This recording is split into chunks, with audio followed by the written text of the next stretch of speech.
Bueno, vamos a ver la ecorregión de selva misionera.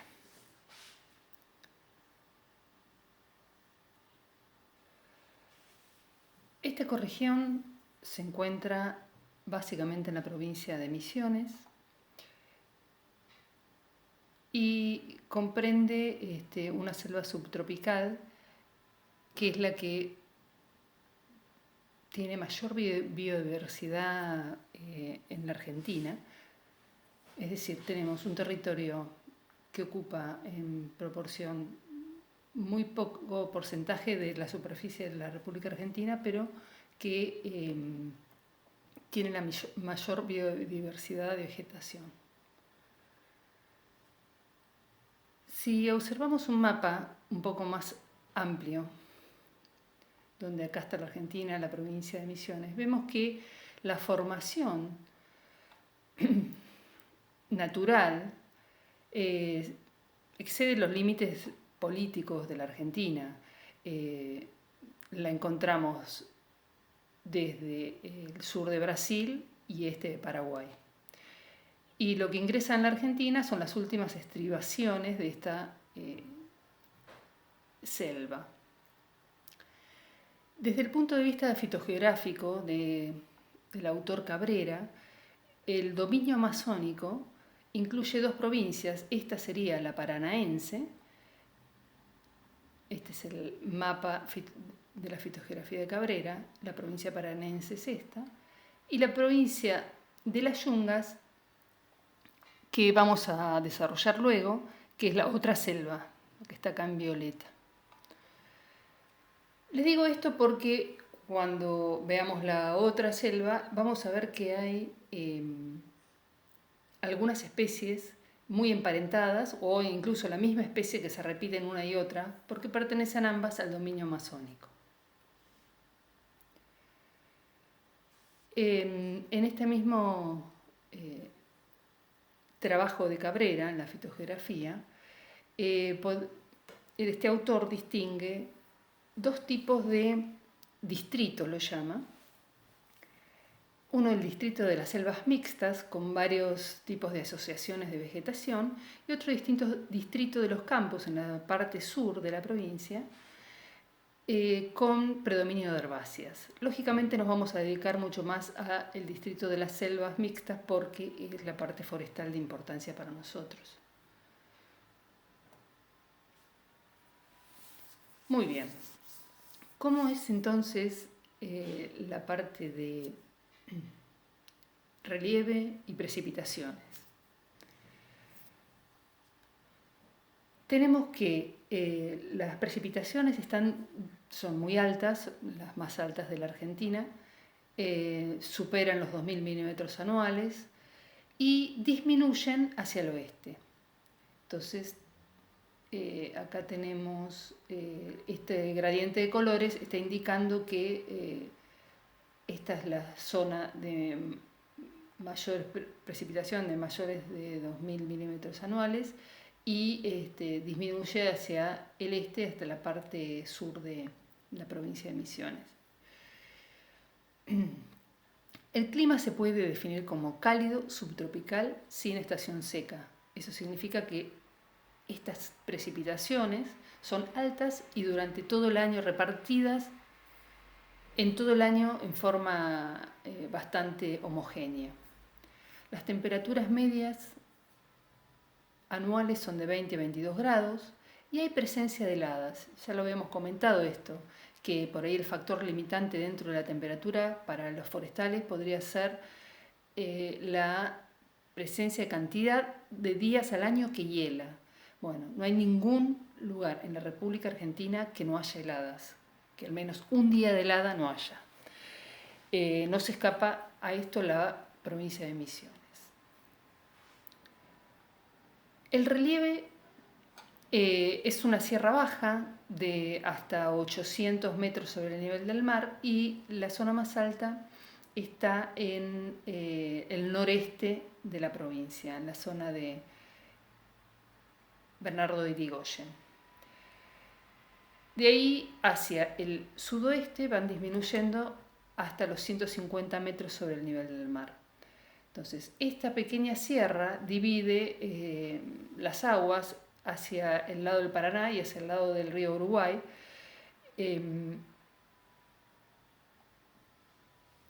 Y luego hay otra pequeña sierra en otro sentido, aquí arriba, pero el punto más alto sigue siendo este extremo. Los suelos, hay distinta composición en la geomorfología de estos suelos, pero hay unos suelos muy característicos que son los lateríticos, que son rojos, de muy buen desempeño, digamos, para la parte forestal.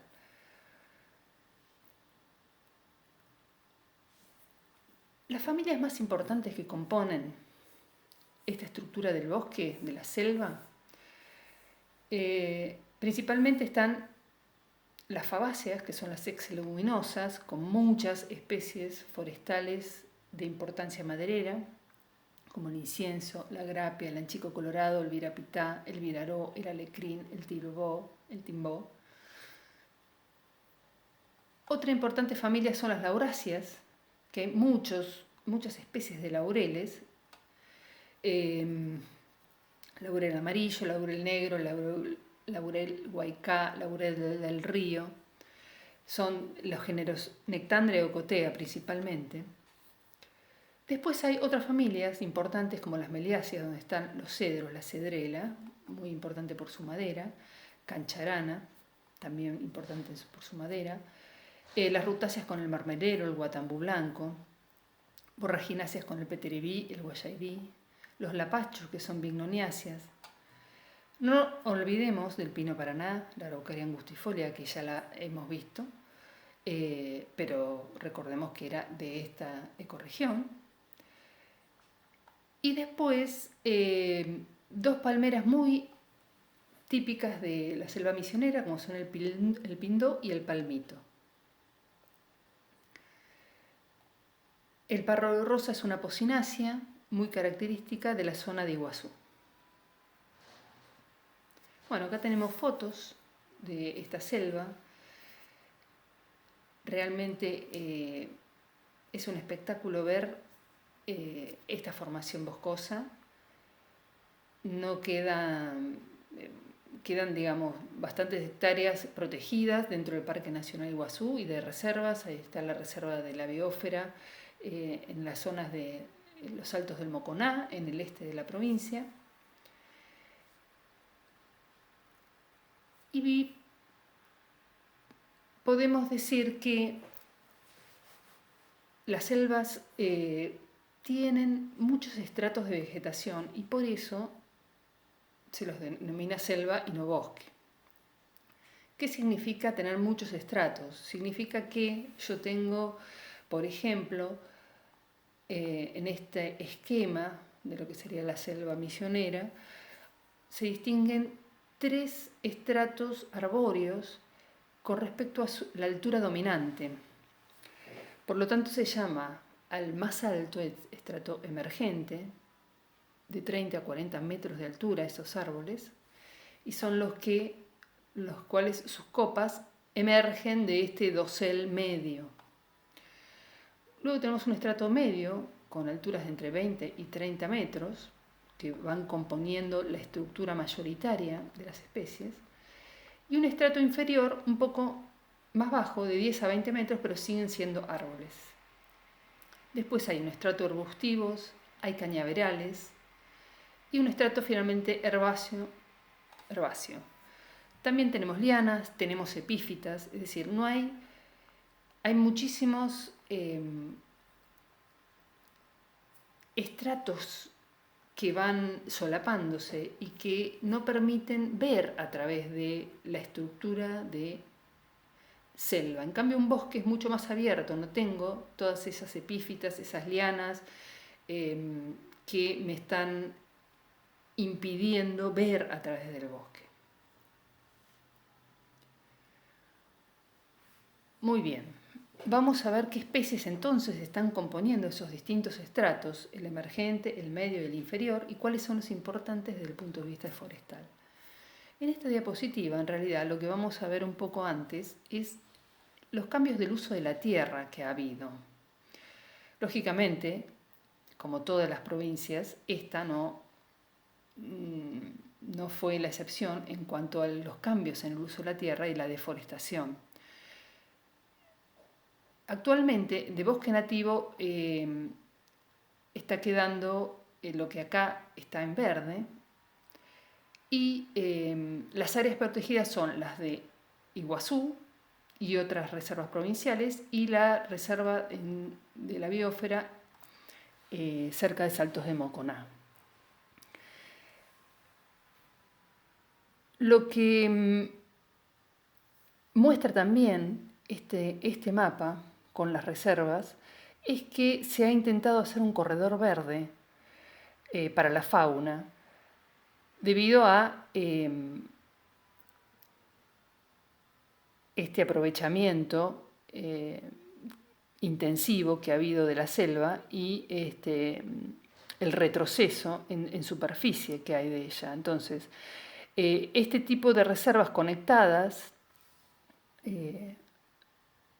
donde no son tanto los kilómetros, donde hay selva modificada, permite que haya un corredor verde para el movimiento de la fauna asociada. Fíjense en los cambios en el uso de la tierra. Las tierras forestales representan el 30% aproximadamente de la superficie de la provincia de Misiones, donde el otro 30% lo tiene la agricultura, con tabaco y yerba mate como principales cultivos industriales. Y hay un porcentaje entre el 20 y el 10%, otro 30%, de lo que se llaman bosques rurales y arbustos y capueras. Capuera se refiere a un estadio de la selva en que ha sido aprovechado, ha sido talado, sea para plantar tabaco o hacer algo de agricultura, o sea por una explotación forestal de la madera, y que luego se va recuperando con distintas especies pioneras, ya lo vamos a ver. Entonces, ese primer estadio de especies pioneras se llama capuera, y a medida que van pasando los años se va recuperando las distintas especies que van componiendo los estratos emergentes, medios e inferiores, pero bueno, lógicamente eso tarda años y se necesita tener árboles semilleros de esas nuevas especies que tienen que colonizar un área degradada. Entonces, es importante estas reservas también en ese sentido, en que haya árboles adultos semilleros de todas las especies, de esta gran diversidad de especies, para que pueda repoblar con sus semillas las zonas que se degradan actualmente. Muy bien.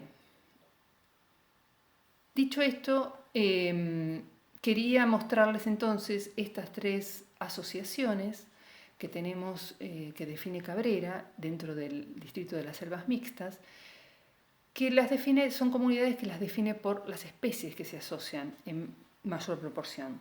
En el norte de la provincia, en Iguazú, tenemos la selva que se llama de laurel, guatambú y palo rosa, o sea, asociación de varias lauráceas, sobre todo Nectandra megapotámica, guatambú, que es el Valforodendron redelianum, y palo rosa, que es una apocynaceae, Aspidosperma polyneuron.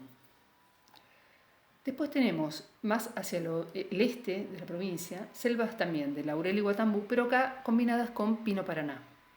La zona de los pinares, le llaman, cerca de San Pedro, Bernardo de Irigoyen. Y las selvas de el laurel y guatambú que derraman hacia las planicies del río Paraná. Bien, estas serían listados de especies por estratos. El estrato superior, como dijimos, era el emergente, el que tenían 30 metros de altura los árboles. Están remarcadas más en negrita las que actualmente hay mayor volumen de extracción de madera. por ejemplo, el guatambú blanco, la grapia, el incienso, el anchico colorado, el timbó.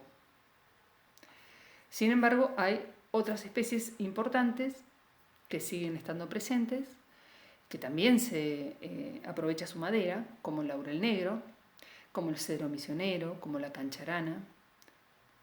El palo rosa ya está prohibida su corta, solo queda en el Parque Nacional Iguazú.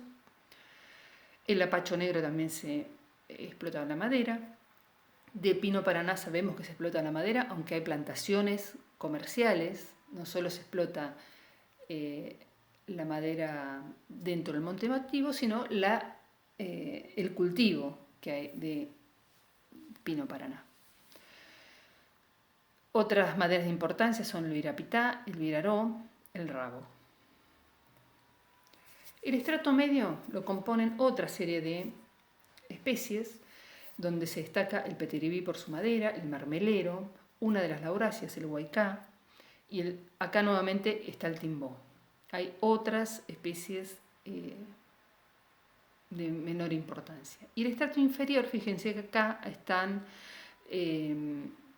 el palmito, hay palmitales dentro de la formación de las selvas mixtas, que bueno, se han visto reducidos en su dispersión por el aprovechamiento para palmitos, para precisamente la cosecha de la parte superior para hacer alimentación. Y estos tres géneros son de helechos arborescentes. Es un estrato inferior, muy característico el de los helechos arborescentes. Y hay varios géneros de helechos. Acá también fíjense que está la yerba mate, el Ilex paraguariensis, que es una especie nativa, ¿no?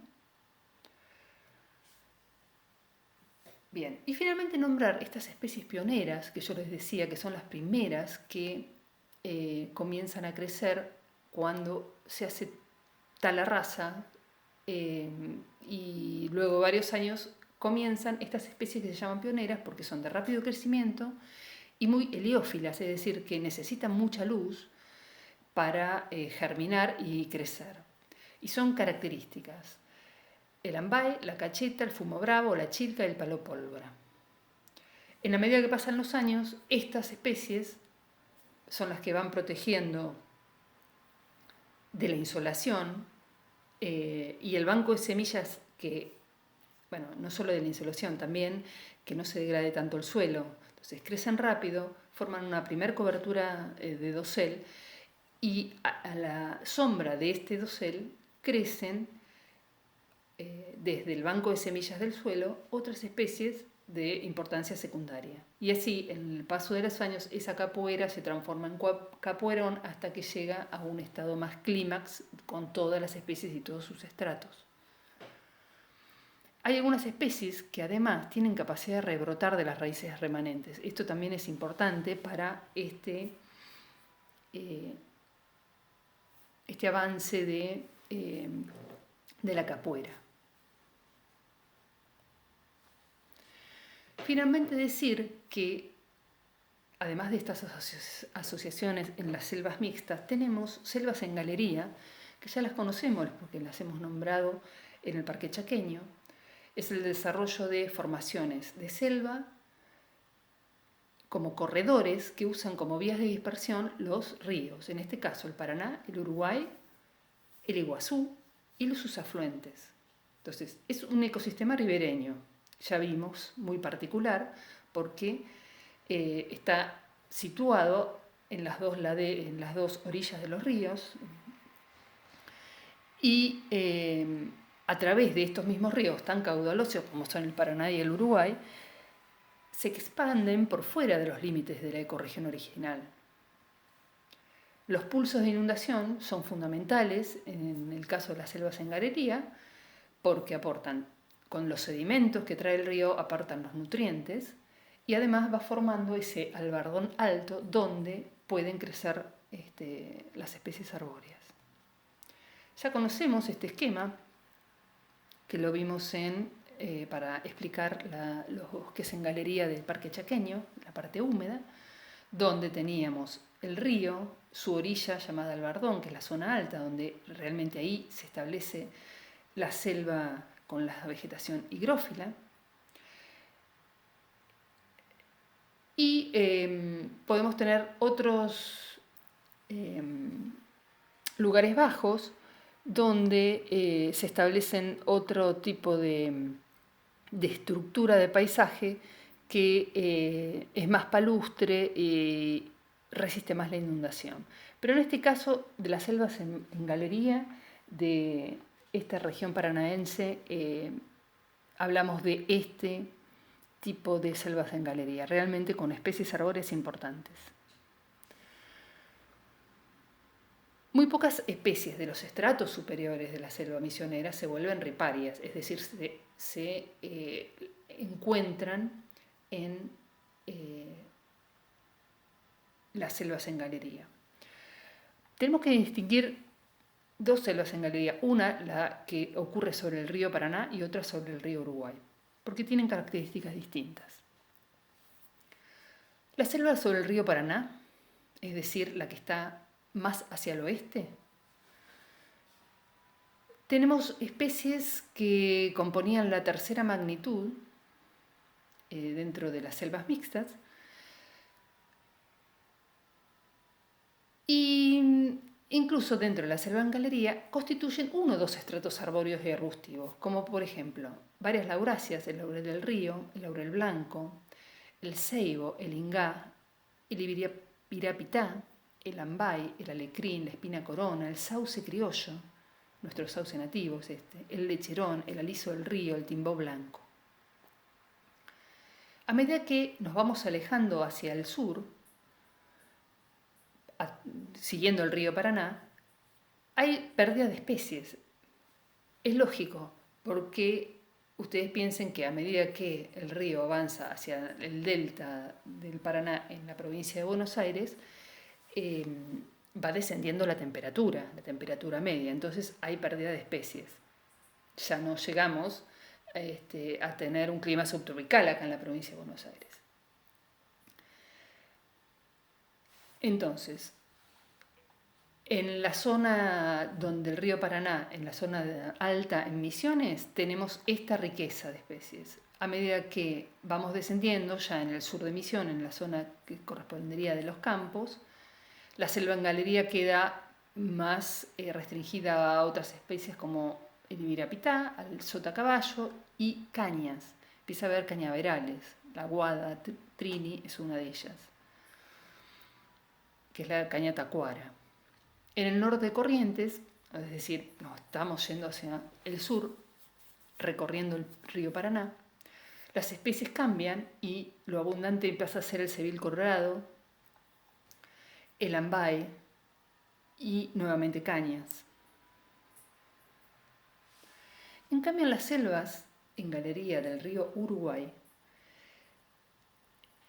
tiene una dirección mucho más norte-sur que la del río Paraná, y esa dirección norte-sur hace que la riqueza biológica no se detenga tanto y llegue incluso hasta el delta inferior, y hay especies que llegan hasta Punta Lara acá en Ensenada. No sé si han ido a la reserva de Ensenada alguna vez.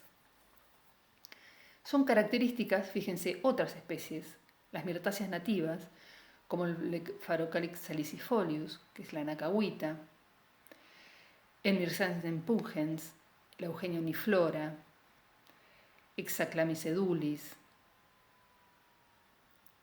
el falso guayabo, y también llegan el pindó y la caña tacuara.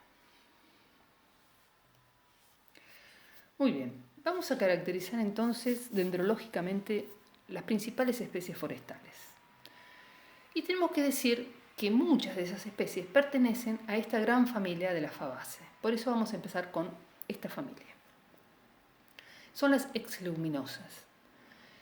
Y acá les indico que todo lo que vamos a nombrar ahora de la familia, que caracteriza a la familia, lo tienen colgado en el aula virtual, en el libro que dice Leguminosas Lola. Lola es una editorial. Bien, esta familia, como ustedes saben por sistemática, comprende 3 subfamilias, las mimosoideas, sesalpinoideas y papilionoideas. En Argentina tenemos 630 especies de importancia forestal, muchas de ellas de importancia forestal, maderera, pero también hay especies que son herbáceas de gran importancia alimenticia, forrajera y otras de importancia ornamental. Las fabáceas tienen una amplia distribución en todo el mundo. En zonas tropicales en general predominan los árboles, las plantas leñosas, y en las zonas templadas las herbáceas. Es característico para esta familia que las raíces tienen una asociación simbiótica con bacterias y se producen unas estructuras que se llaman nódulos, que son fijadoras de nitrógeno. Y esto tiene una gran importancia en el ciclo de nutrientes, sobre todo en el ciclo de nutrientes del nitrógeno, y sirve a las plantas para fijar el nitrógeno atmosférico tan necesario para que entre por las raíces y circule. Y bueno, es necesario para determinados compuestos orgánicos que luego se sintetizan con la fotosíntesis. El tipo de hojas de la familia hay de todo. Lo menos son hojas simples, muy pocas especies lo tienen. Generalmente son todas hojas compuestas, tanto pinnadas como bipinnadas. Incluso hay algunas especies que tienen filodios, es decir, pecíolos o tallos modificados para realizar la fotosíntesis. Las flores están reunidas en inflorescencias, en racimos terminales o axilares. Y como ustedes ya han visto en sistemática, las flores de estas familias pueden ser actinomorfas o zigomorfas, dependiendo del plano de simetría. Lo vamos a ver en otra diapositiva. Y dependiendo de esos planos de simetría se dividen las 3 subespecies, las 3 subfamilias, perdón. Tenemos que el cáliz y la corola pueden ser libres o soldados, es decir, formando túbulos o no, y de diversa morfología, que es muy característica para cada subfamilia. Es decir, que con las flores se ha hecho también, dependiendo de este cáliz y corola, la división en subfamilias. Generalmente tenemos corolas bastante vistosas en algunas de ellas y la polinización es entomófila.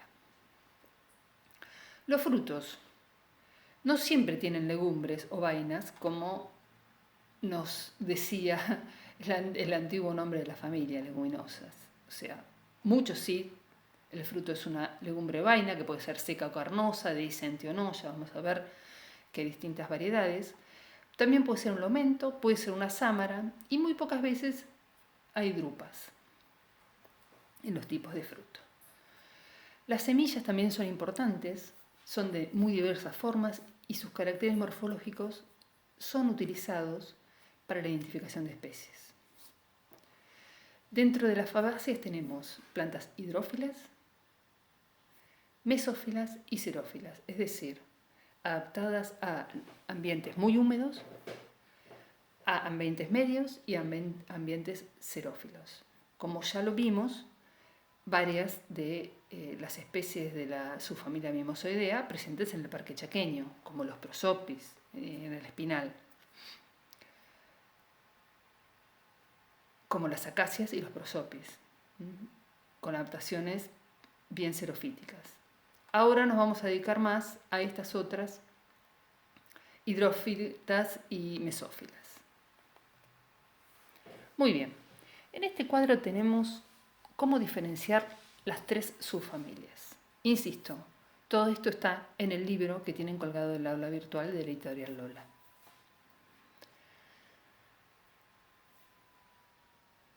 Tenemos que en cuanto a la diferencia con las hojas, las mimosoideas tienen hojas bipinnadas, es decir, doblemente divididas. Tienen filodios algunas especies, o pueden ser áfilas otras, como el Prosopis kunzei que vimos en el Parque Chaqueño. Las sesalpinoideas, en cambio, pueden ser pinnadas o bipinnadas, muy raramente tiene hojas simples. Y en las papilonoideas son pinnadas o digitadas y nunca bipinnadas. La parte reproductiva. Las mimosoideas tienen flores actinomorfas. Eso significa que la flor tiene muchos planos de simetría. Puedo dividirla así, así, así o así, y siempre va a ser simétrico lo que me queda de un lado o del otro del plano que yo estoy marcando. En cambio, las otras dos subfamilias son flores zigomorfas, es decir, que para obtener dos planos iguales, simétricos, yo únicamente tengo un plano posible para que eso suceda. Acá está representado la flor zigomorfa de las sesalpinoideas. A su vez, la prefloración de la corola, si es valvar o si son imbricadas, en esta es valvar y en estas dos son imbricadas, y dentro de las dos que son imbricadas tenemos un desarrollo diferente en la corola de estos pétalos, donde se desarrolla más uno, que es este que se llama estandarte, que en sesalpinoideas pasa a ser interno y en papilonoideas pasa a ser externo, ese estandarte.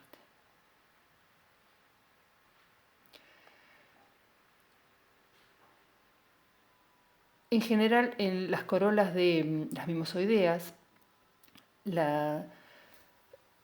los pétalos están bastante reducidos, no es muy vistoso en cuanto a pétalos, a la corola, estas flores actinomorfas, sino que son vistosas en cuanto a su cantidad de estambres, que son muchas veces infinitos y que sobresalen la corola. Entonces, realmente lo que uno ve es, cuando está florecido, los estambres vistosos. En cambio, en estas, realmente tengo estas dos subfamilias. En general tengo corolas bastante conspicuas y vistosas, grandes. En el caso de las sesalpinoideas, los pétalos no están fusionados, están libres. En cambio, en las papilonoideas, el estandarte es el pétalo superior.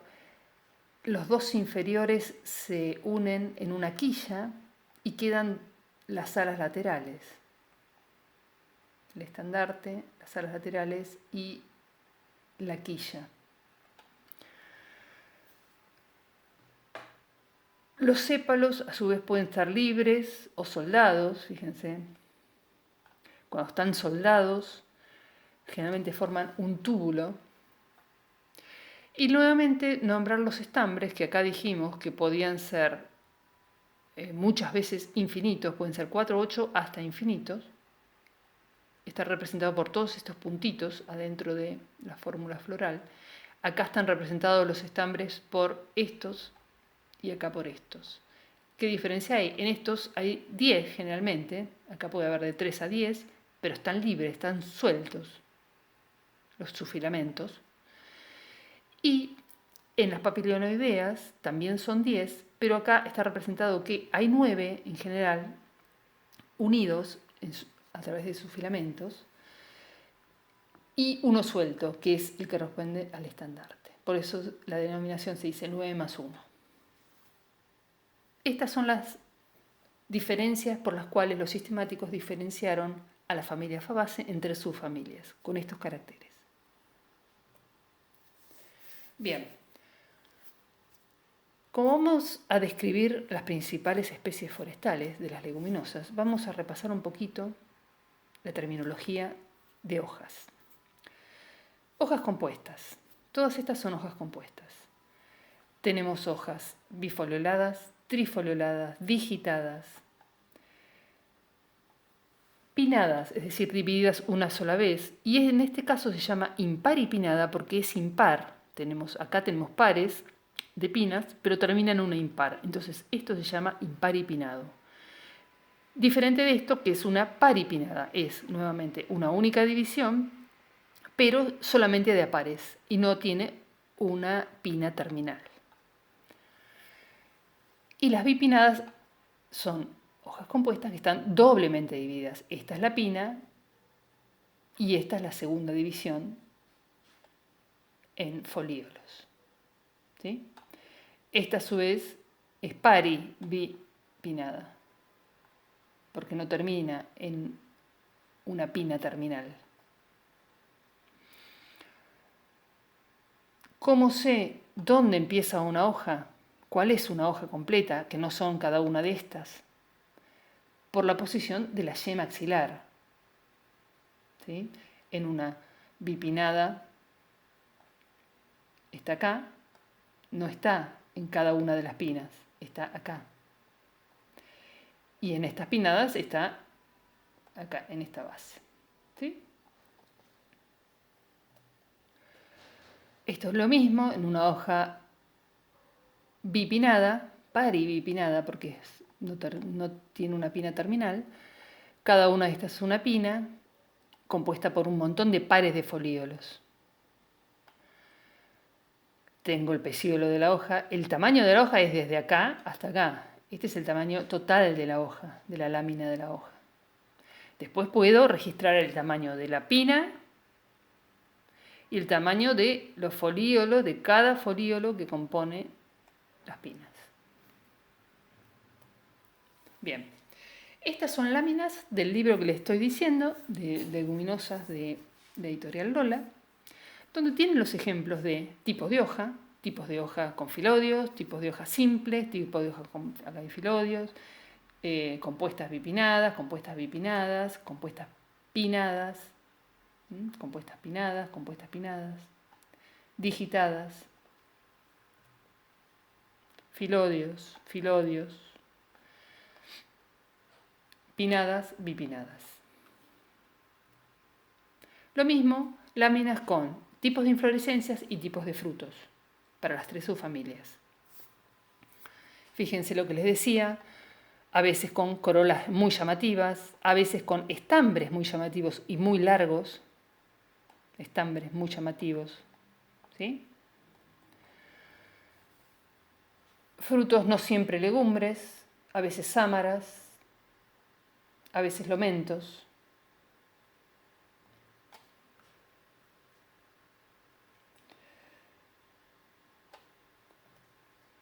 Acá nuevamente lomentos, legumbres indehiscentes, legumbres dehiscentes, sámaras. Muy bien, un poquito más en detalle cada una de las 3 subfamilias para que se comprenda. Mimosoidea podían tener o filodios u hojas compuestas, generalmente bipinadas.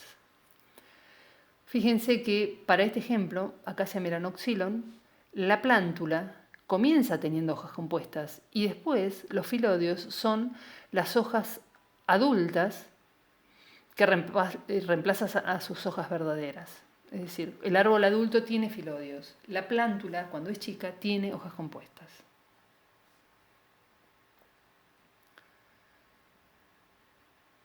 Esto es típico de varias acacias. Esta melanoxylon o la acacia trinervis, la acacia longifolia, que son todas acacias que están en la costa bonaerense, por ejemplo, fijando dunas. Son todas especies exóticas esas. En cambio, ejemplos de acacias nativas con hojas bipinadas la hemos visto con Acacia caven en el Parque Chaqueño. Bien, el tema de las inflorescencias, que son en cabezuelas, en las mimosoideas. Entonces lo que yo veo con esos estambres tan vistosos y largos, que superan la corola, que casi es inexistente, es una cabezuela de estambres de distintos colores, depende si son amarillos, rosados. El fruto puede o no ser una legumbre, como dijimos, y acá muestra la cantidad de estambres que en general dijimos eran infinitos y todos solitarios, es decir, que no están fusionados. En general las flores de todas las familias son hermafroditas, es decir, tengo los dos sexos en la misma flor, en general. Bueno, fotos de una de las especies de importancia forestal, como es el pacará o timbó, u oreja de negro, tiene varios nombres vulgares, es el Enterolobium contorticilicum, con hojas bipinnadas y flores bien típico de Mimosoidea, con estambres infinitos y muy vistosos. Una vista más cercana. ¿Qué mimosoideas tengo de importancia forestal? Dentro de las que vamos a ver en la selva misionera, el anchico colorado y este que acabamos de ver, el pacará, timbó u oreja de negro, Enterolobium contorticilicum. Le falta una U a esto. Algunas que vimos ya en el Parque Chaqueño Espinal, Prosopis de acacia, dos grandes géneros con muchas especies de gran importancia en estas ecorregiones. Y en las yungas vamos a ver otra muy importante, emparentada con la Parapiptania rígida, la ana delantera colubrina, que es el cebil colorado. Por más que acá también, en las selvas misioneras, puede estar presente. La segunda subfamilia, las sesalpinoideas. Dijimos que muy pocas con hojas simples, pero si no, siempre bipinnadas o pinnadas. Corolas vistosas, de pétalos no fusionados y 10 estambres. En general, sueltos, no están fusionados y bastante más largos también que las corolas. Los frutos pueden ser o no legumbres. Sesalpinoideas de importancia forestal. En la selva misionera vamos a ver el Pterogyne nitens, el Peltophorum dubium y la Puleia de la Iocarpa, Viraró, Virapita y Grapia. Algunas especies, me aprovecho acá para decirles, algunas especies tienen varios nombres vulgares y algunos se usan para la parte ornamental, usar ese árbol en forma ornamental. Por ejemplo, Peltophorum dubium. Virapita se le llama la madera, que es de gran importancia como madera cerrada. Entonces, en el mercado maderero la conocemos como Virapita.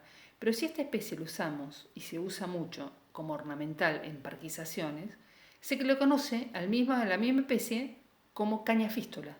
Entonces, caña fístula se le llama al árbol ornamental y Virapita a la madera. Lo mismo sucede con la anterior que había nombrado Mimosoidea, con el Enterolobium contorticilicum, el pacará. Entonces, pacaró, timbó, se le llama la madera, y oreja de negro se le llama al árbol que se usa también mucho en parquizaciones. Lo deberán conocer como oreja de negro. Era una aclaración porque van a haber varios nombres vulgares en algunas de estas especies. En el Parque Chaqueño ya vimos dos sesalpinoideas de importancia. Libidibia, que antes era Sesalpina paraguariensis, ahora es Libidibia paraguariensis, y la Gredichia morphoides. Esta es la caña fístula, como yo les decía, el Peltophorum dubium, que se utiliza para parquización, lo habrán visto. Fíjense qué floración vistosa, que dura mucho tiempo en el árbol. Entonces, como árbol se lo conoce como caña fístula. Y por su madera se le dice Virapita o Virapita. También muy importante por su madera. Muy, muy vistosa la floración.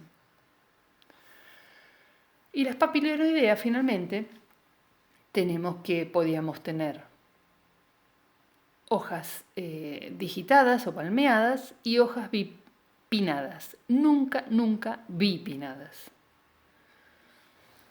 Incluso hay trifoliadas. La flor ya no tiene toda la corola separada, sino que se unen en un estandarte y una quilla, las dos inferiores, y las dos alas quedan laterales. Generalmente son corolas vistosas. Los estambres habíamos dicho que también se pueden unir, y por eso se los llaman, los 10 estambres que tienen, si se unen es 9 más 1. Las papiloidea de importancia forestal de la selva misionera son el incienso, el alecrín, el ceibo y el rabo. En las yungas vamos a ver otras, la cerejeira o roble criollo, la tipa blanca y la quina. Y exóticas que se plantan mucho como ornamental, la acacia blanca, Robinia pseudoacacia.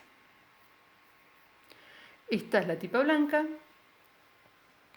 es el árbol que tenemos a la entrada del edificio central de agronomía de nuestra facultad.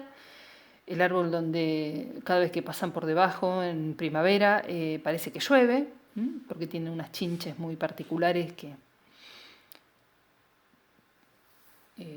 chupan su savia. La tipa blanca con sus flores amarillas y su sámara característica como fruto. Muy bien. Esa es la parte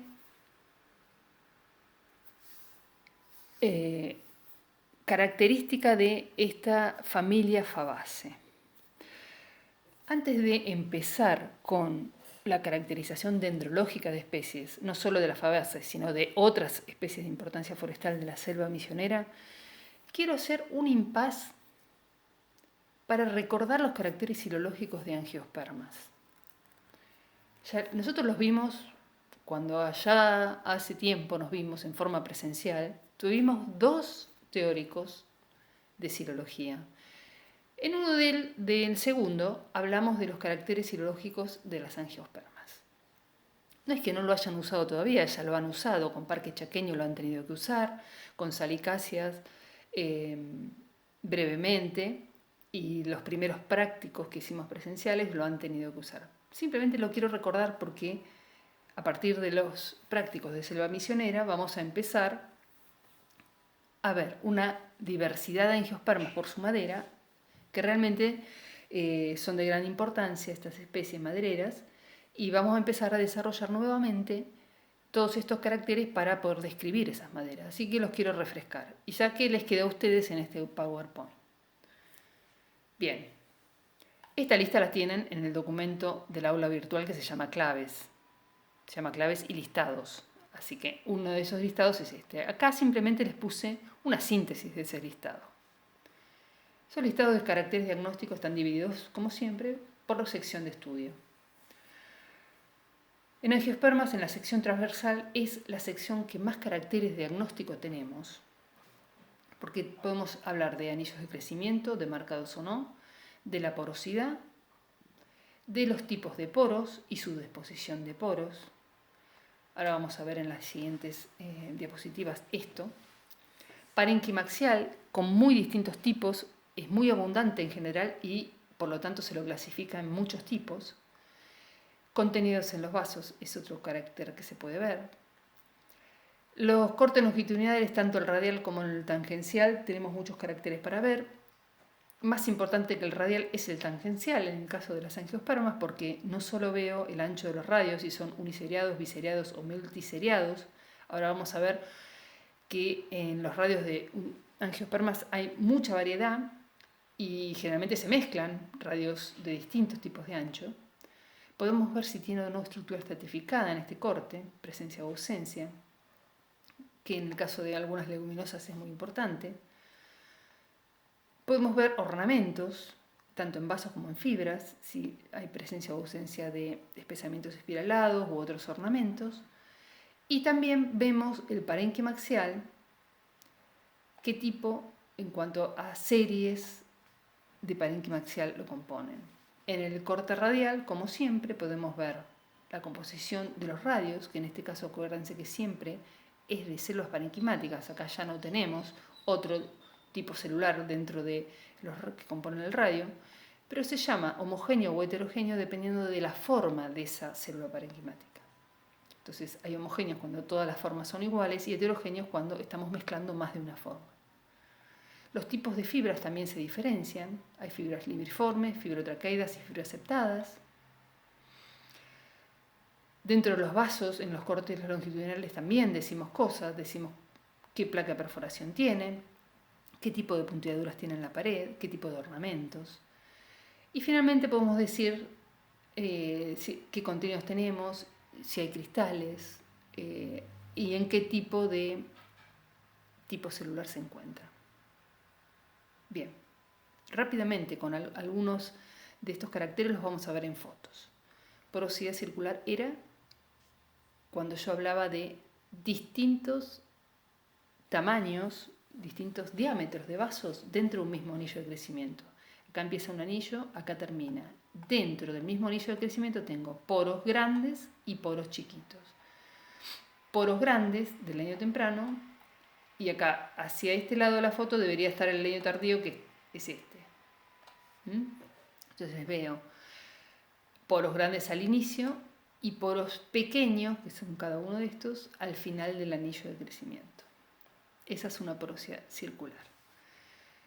En contraposición, una porosidad difusa es cuando el diámetro no cambia en todo el anillo de crecimiento. Acá empieza el anillo, en el desarrollo de todo el anillo de crecimiento, acá empieza otro, los diámetros son siempre semejantes. Entonces, esto es una porosidad difusa.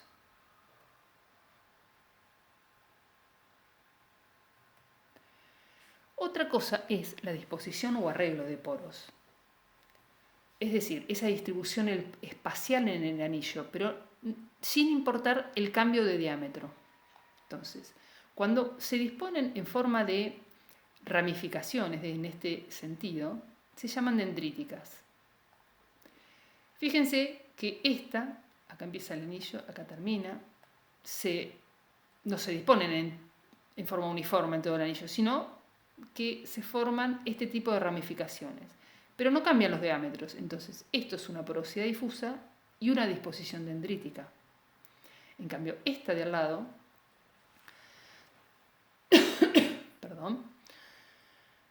la disposición dendrítica están en estos poros de acá, del leño tardío, y en cambio, estos poros de acá, del leño temprano, no participan de la disposición dendrítica.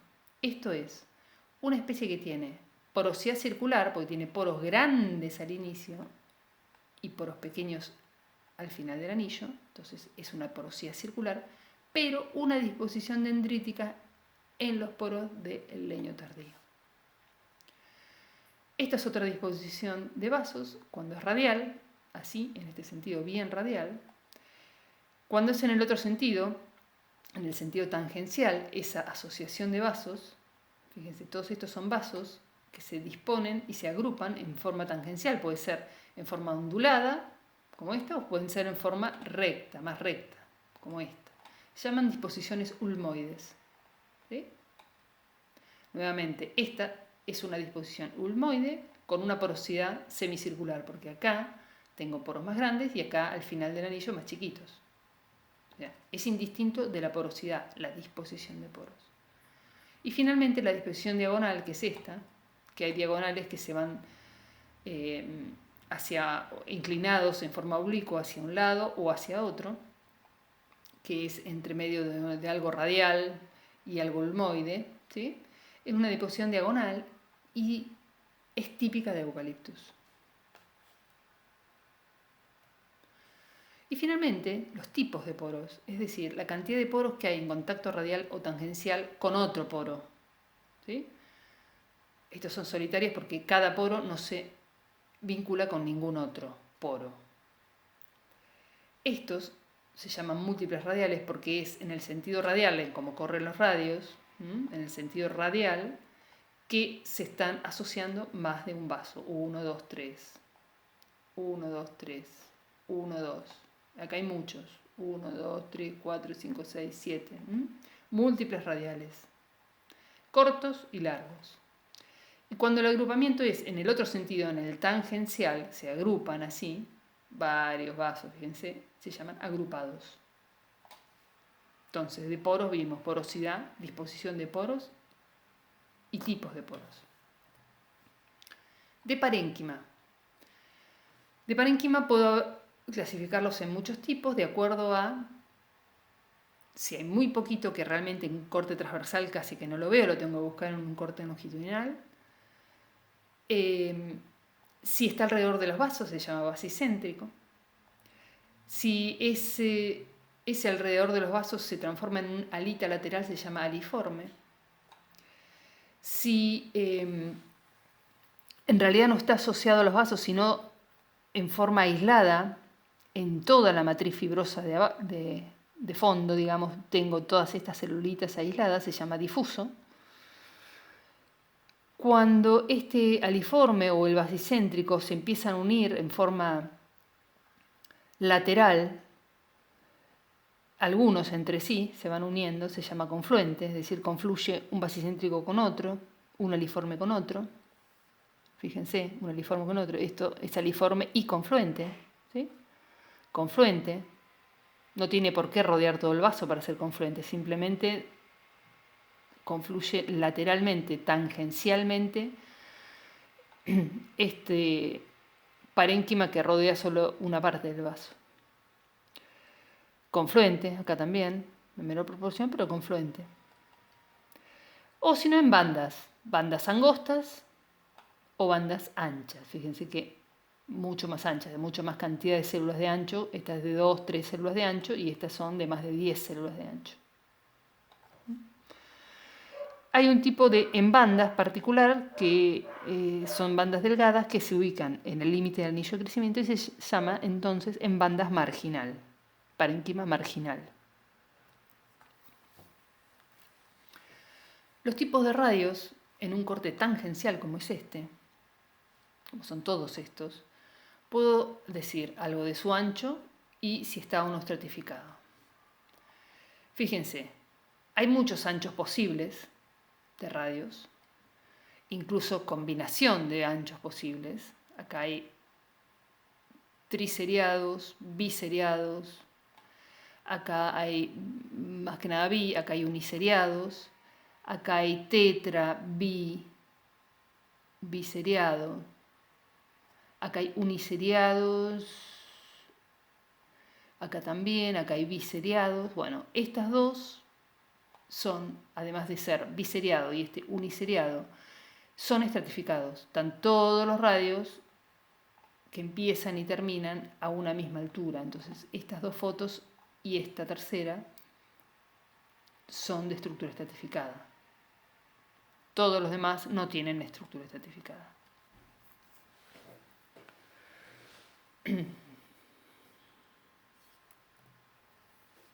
Y en el corte radial, ¿qué puedo decir de los radios? Que dijimos que eran siempre parenquimáticos. Puedo decir si esas células parenquimáticas tienen distinta forma. Entonces, si todas las células parenquimáticas que lo componen tienen la misma forma, en este caso horizontales, se llaman homogéneos, y en este caso cuadradas,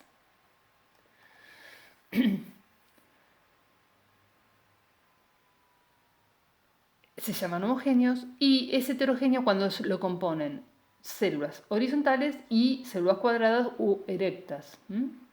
Entonces tengo dos tipos celulares distintos y se llama heterogéneo.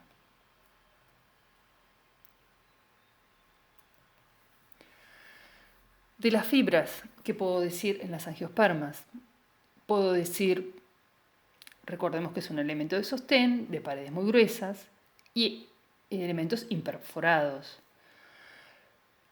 Tienen escasas punteaduras, que pueden ser simples, con la foto acá, se ve muy mal acá. Entonces se llaman fibras libriformes, cuando tienen muy pocas es difícil de ver. Cuando tienen punteaduras areoladas en sus paredes se llaman fibrotraqueidas, que serían estas. Nos recuerdan más a las punteaduras que tenía una gimnosperma, lógicamente, mucho más chica esta punteadura areolada, pero se ve mucho mejor al microscopio que una punteadura simple. Eso se llama fibrotraqueida. Y pueden aparecer fibras septadas cuando, acá no se ve ninguna, vamos a ver al final de la presentación, una especie que las lauráceas que tienen particularmente fibras septadas, cuando tienen paredes transversales que las dividen. Bien, Vamos entonces a caracterizar las principales especies de la selva misionera por caracteres dendrológicos, no solo de la parte verde, sino también de su madera. Bien, acá presento dos fabáceas de la subfamilia Mimosoidea: anchico colorado y Pacara outimbó. Fíjense cómo utilizamos los caracteres que dijimos que tenía esta subfamilia y cómo utilizamos los caracteres morfológicos de hoja y de fruto para tratar de individualizar caracteres que me sirvan para identificar las especies, y que son los que van a utilizar ustedes en las claves dicotómicas para identificarlas. Por un lado, las hojas compuestas, que son bipinadas en los dos casos, cuántos pares tengo de pinas y cuántos pares de folíolos, es decir, cuántos pares de pinas. Acá tengo un par, 2 pares, 3 pares, 4 pares, 5 pares, 6 pares tengo en este material de herbario, y cada una de esas pinas a su vez tiene pares de folíolos, que en este caso, para la especie, puede haber entre 12 y 40 pares de folíolos. Fíjense el tamaño de esos folíolos, es muy importante también el tamaño, entre 6 y 12 milímetros de largo, los milímetros de largo y los milímetros de ancho.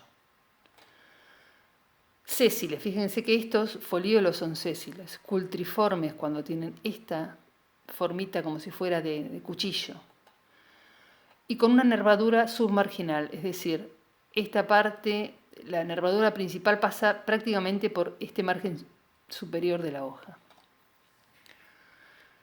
En este caso, para anchico colorado, el fruto es una legumbre plana, seca y dehiscente.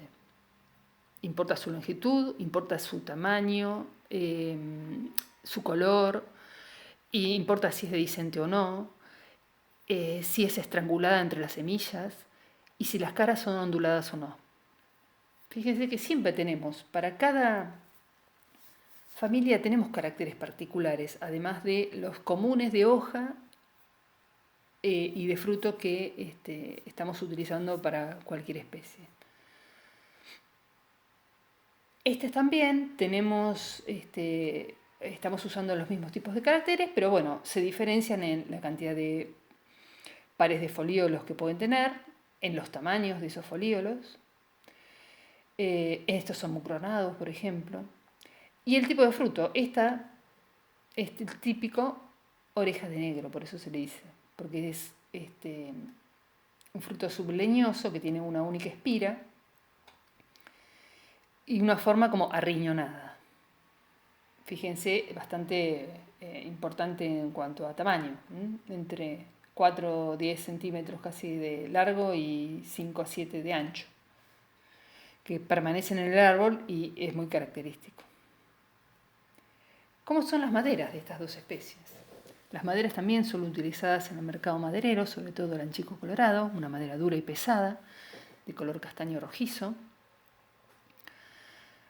Para utilizar correctamente los caracteres silológicos que acabamos de recordar, tenemos que decir que esto en corte transversal podemos decir que es una porosidad difusa, con poros solitarios y múltiples cortos de 2, sin una disposición especial. Los vasos tienen contenidos. El parénquima es basicéntrico, a veces confluente, a veces un basicéntrico confluye con otro, y marginal, que en este caso no se ve el límite del anillo de crecimiento, por lo tanto no está el parénquima marginal, que es muy delgado de todos modos. En un corte tangencial podemos ver que los radios son uniseriados, biseriados, y algunos son uniseriados con parcialmente biseriados en algunas partes. Son no estratificados, no tiene estructura estratificada. Fíjense en la descripción. Esto es muy común en una descripción de angiospermas para los radios, decir cuál está en mayor proporción o cuál es raro encontrar. En general voy a tener radios unibiseriados,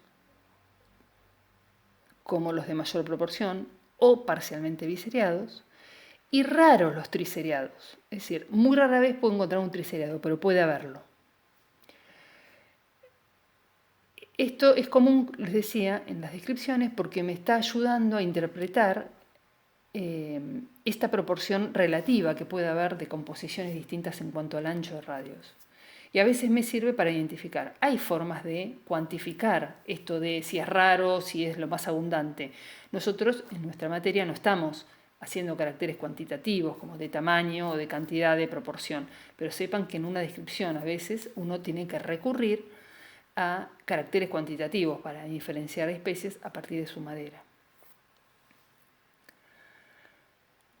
Las fibras en este caso son de paredes medias a gruesas que se miden en un corte transversal, obviamente con mayor aumento para ver estas fibras, cómo se ve el lumen respecto a su pared, y son de tipo libriforme. Eso lo veo en un corte longitudinal mirando el tipo de puntiaduras, en este caso simples, que tienen esas fibras.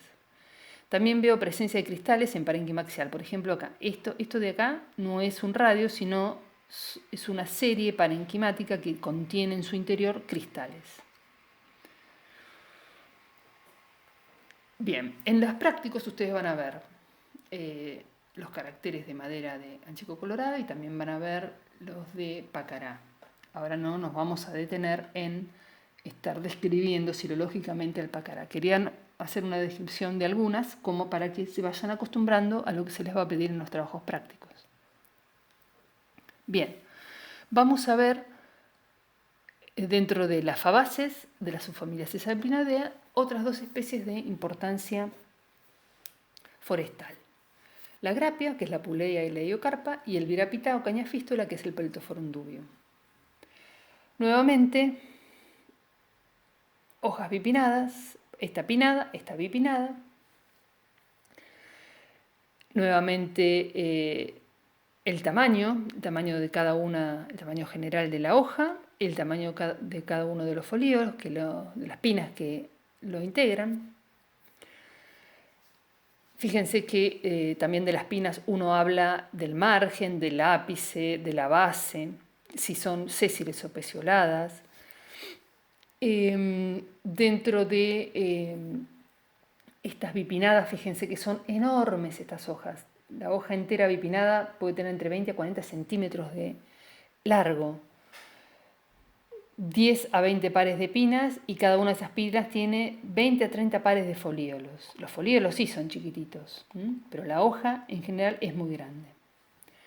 Los frutos, fíjense, esta es una vaina seca indehiscente de una única semilla, uniseminada, bien comprimida lateralmente, y esta es una vaina seca indehiscente, pero tipo samaroide, que tiene una o dos semillas, también es lateralmente comprimida, y un poco más grande en cuanto a su tamaño.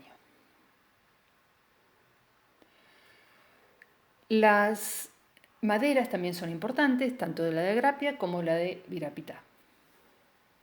Esta especie era la que decíamos que virapita se la conoce a la madera como virapita y cañafístola al árbol.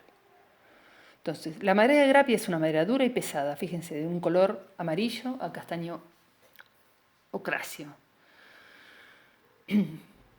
En corte transversal tenemos que decir que los anillos son no demarcados, con porosidad difusa, poros solitarios y de 2 y 3, sin disposición especial, vasos con contenidos en su interior, placas de perforación simple, que eso se ve en un corte radial, parénquima axial, basicéntrico y confluente, a veces unilateral y confluente, es decir, solamente de un lado del vaso y confluyen, y a veces, que no es el caso de esta foto, hay bandas angostas. Las series parenquimáticas son de 3 o 4 células, eso se ve en un corte tangencial. Los radios leñosos también en el corte tangencial, que son biseriados, raros los uniseriados, son heterogéneos, esto se ve en el radial, y tiene estructura estratificada completa. No solo están todos los radios a la misma altura, sino también acompañan los vasos, la altura de los vasos de cada elemento de vaso, y la altura de la serie parenquimática que la conforma. Las fibras son de tipo libriforme y hay cristales dentro del parénquima.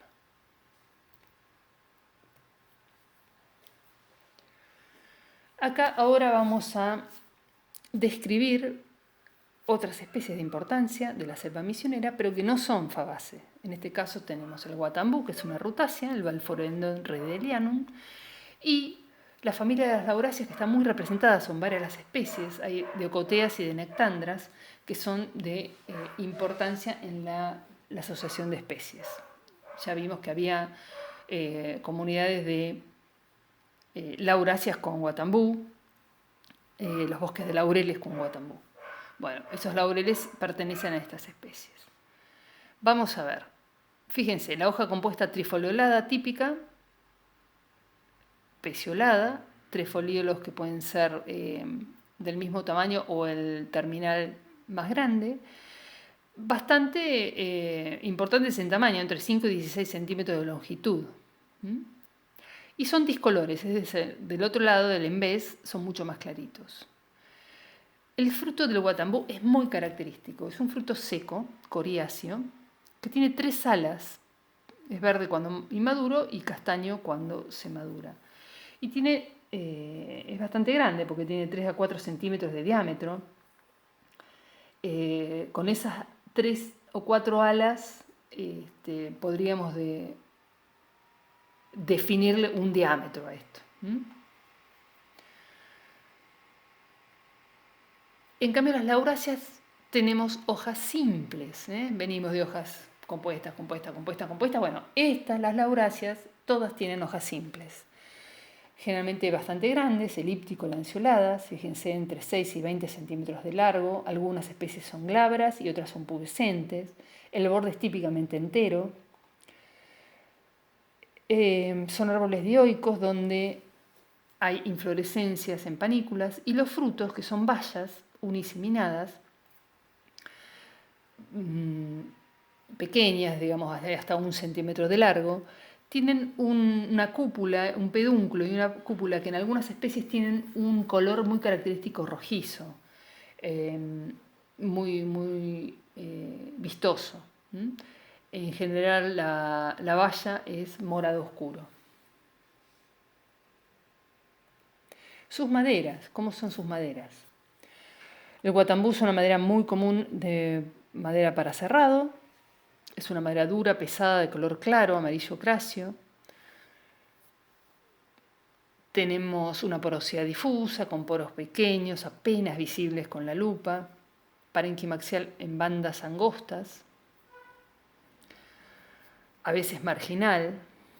Radios de 2 a 4 seriados. Fíjense qué anchos estos radios.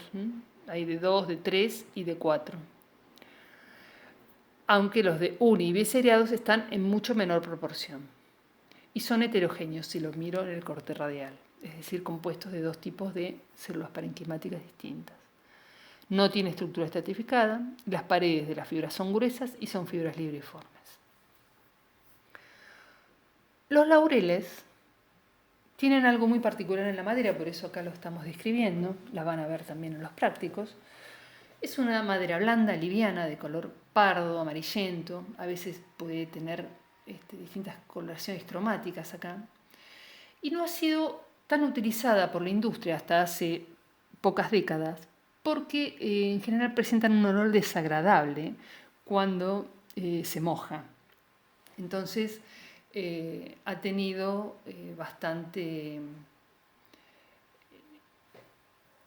ha sido limitado en algunos usos. Ahora, ante la falta de especies,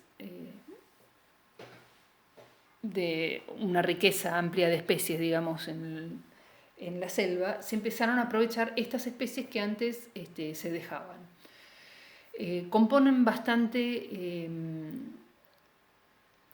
las almas de los tableros, cuando se arman industrialmente los tableros compensados con varias capas de láminas finas de madera de varios milímetros de espesor, y se arma un compensado, que puede ser un compensado de 3 chapas o de varias capas.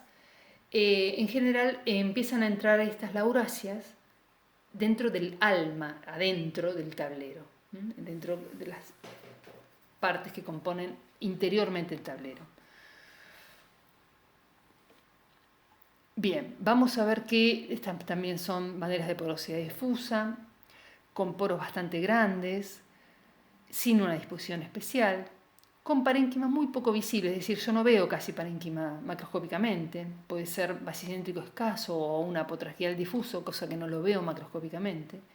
Y acá aparecen estas características fibras septadas, es decir, las fibras, cuando yo las veo en corte longitudinal, sea radial o tangencial, les veo estas divisiones, se ve poco en la foto, son estas, que si yo voy siguiendo una fibra, o sea, acá empieza, pero si yo la voy siguiendo tiene algunas divisiones, 2, 3, como mucho, que no me las puedo confundir con parénquima axial en series, porque realmente son distintas estas divisiones a las del parénquima en serie. Así que es característico de las lauráceas tener fibras septadas. Y radios, en este caso que son biseriados, mayoritariamente biseriados, y en algunas de las especies hay unas estructuras en los radios, es decir, en algunas de las células parenquimáticas de esos radios, tienen extractivos muy aromáticos y que se los llaman estructuras de células oleíferas. Entonces, en un corte tangencial típicamente veo el radio biseriado y una célula en el extremo terminal, como esta, que es una célula oleífera, es decir, mucho más agrandada y secretora de estos aceites esenciales, que hacen que huela tan desagradable la madera. A nosotros, en forma silológica, digamos, cuando estamos identificando una madera, la presencia de estas células oleíferas inmediatamente nos refiere a una laurácea.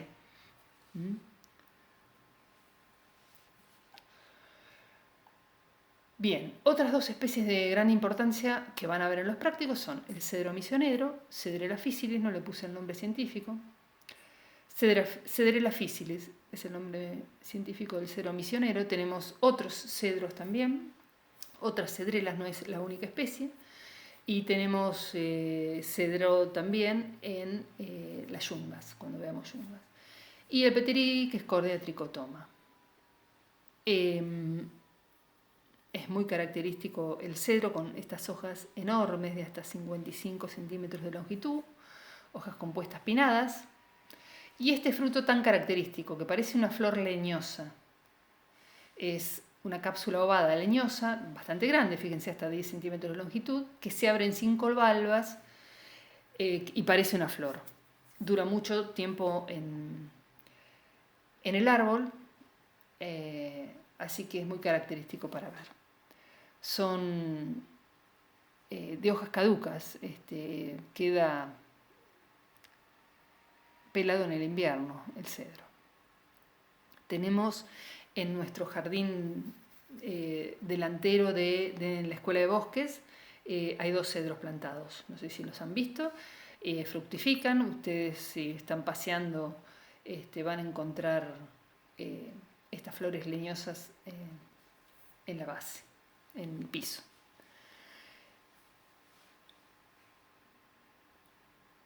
Muy bien. El peteribí tiene una hoja simple, bastante grande, discolor. Fíjense el embés tan gris prácticamente, y respecto al verde oscuro que es el haz.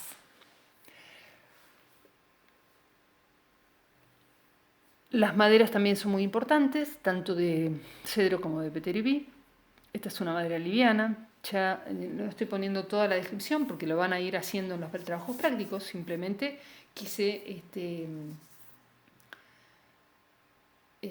incluir algunos caracteres de la madera para que sepan que realmente tiene mucha importancia maderera estas especies.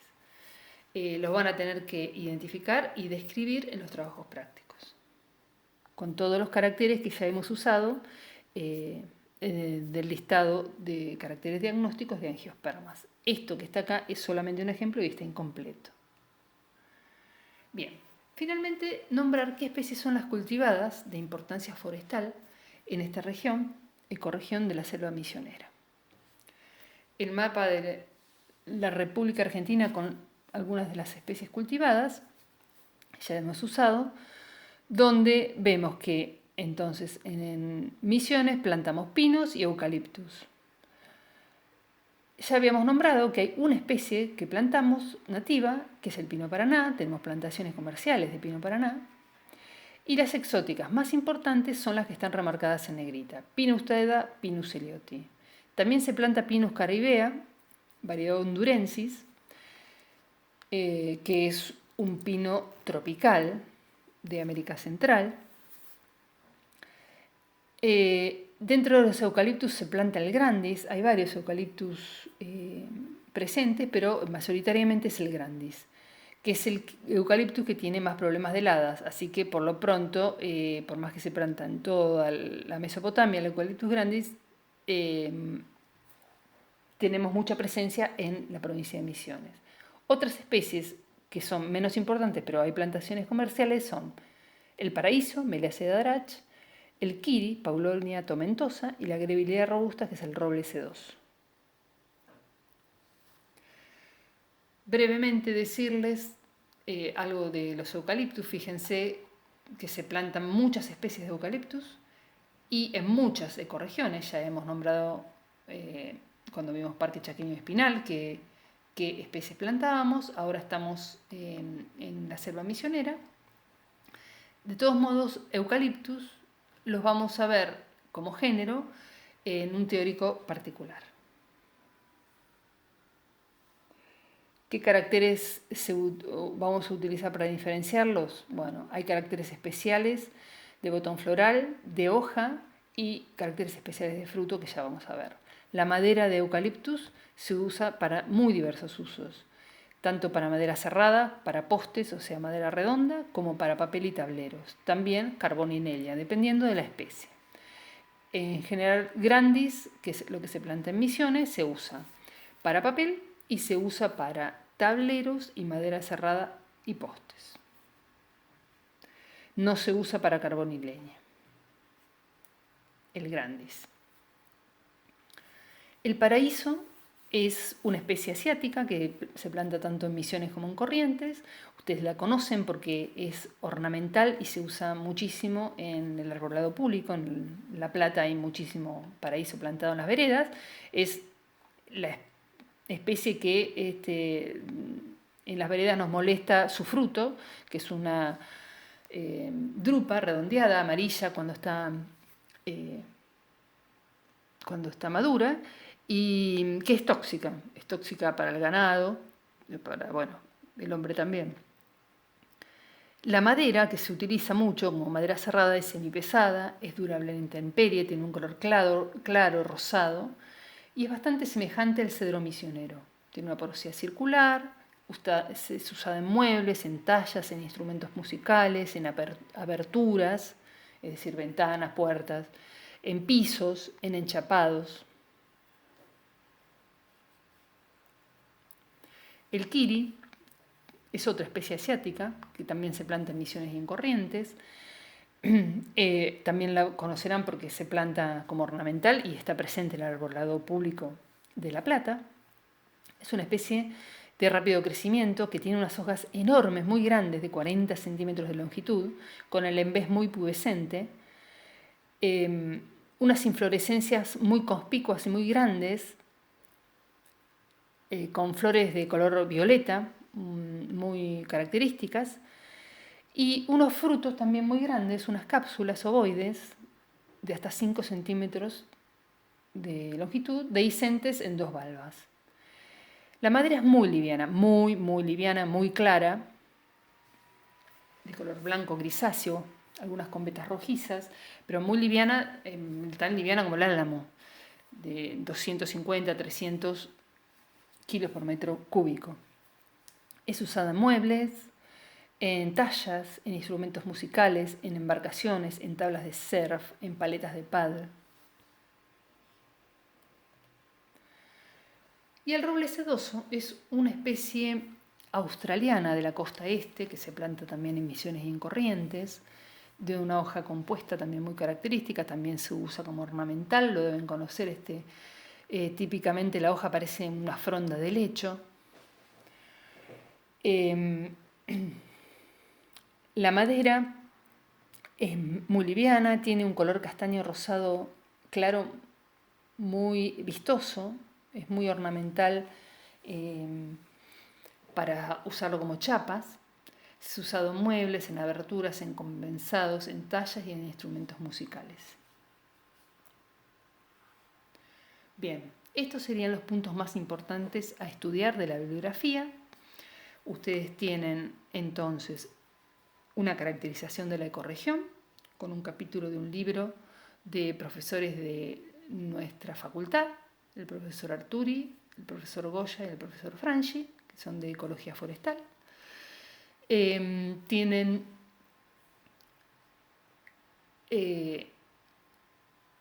dos libros, dos capítulos de libros, uno con fichas dendrológicas del libro de Santos Viloni, con fichas dendrológicas de las especies más importantes que hemos visto, y después el libro de las leguminosas de la editorial Lola, donde tiene la caracterización de la familia, de las que ya hemos hablado.